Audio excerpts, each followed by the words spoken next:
Saudara Bawaslu Kota Balikpapan maksimalkan fungsi pengawasan pada Pilkada serentak tahun 2020. Terlebih, Kota Balikpapan berpotensi besar hanya diikuti Bapaslon Tunggal.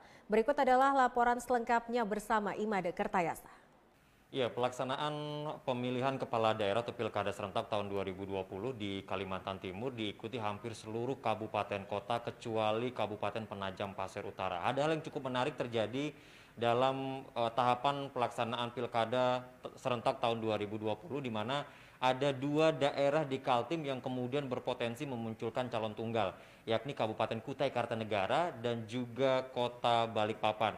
Di Kota Balikpapan misalnya saat di tempat saya melaporkan saat ini, sampai dengan batas terakhir pendaftaran hanya ada satu bakal pasangan calon yang kemudian mendaftar di KPU Kota Balikpapan. Nah, saat ini untuk mengetahui bagaimana kemudian kesiapan Bawaslu untuk menjalankan tugas pengawasan dalam pelaksanaan seluruh tahapan Pilkada serentak tahun 2020 termasuk sampai pada tahapan yang sekarang tengah berjalan.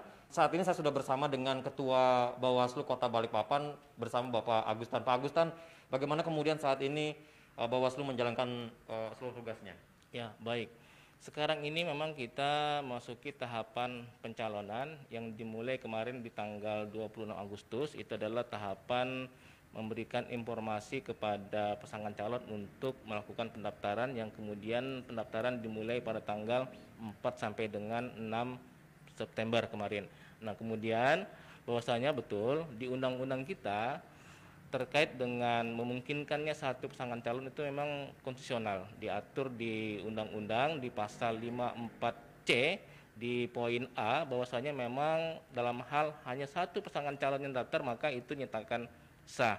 Nah, yang kemudian nanti setelah itu nanti akan dilakukan tahapan penetapan bertanggal 23 September di tahun 2020. Nah, ini yang kemudian terjadi mungkin kemungkinan potensi adanya dugaan pelanggaran karena melihat di pasal 71 di ayat 2 dan ayat 3 ini memungkinkan terjadinya juga potensi pelanggaran terkait dengan di ayat 2 tadi adalah mengatakan bahwasanya pejabat atau wali kota maupun wakil wali kota yang kemudian sebagai petahana itu dilarang melakukan mutasi jabatan 6 bulan sebelum penetapan calon sampai dengan berakhir masa jabatan. Nah, ini yang kemudian sanksinya adalah diskualifikasi. Nah, karena objeknya adalah nanti setelah penetapan, nah tentu kami Bawaslu siap menerima ketika nanti ada laporan terkait dengan dugaan pelanggaran ini. Ya, baik, terima kasih Pak Agustan. Dan saudara, memang ketika kita melihat berbagai persiapan yang dilakukan termasuk seperti tadi yang disampaikan oleh Ketua Bawaslu Kota Balikpapan, artinya seluruh persiapan yang dilakukan oleh penyelenggara Pilkada serentak 2020 di Kota Balikpapan sudah sangat-sangat siap. Demikian laporan dari Bawaslu Kota Balikpapan, kembali ke studio.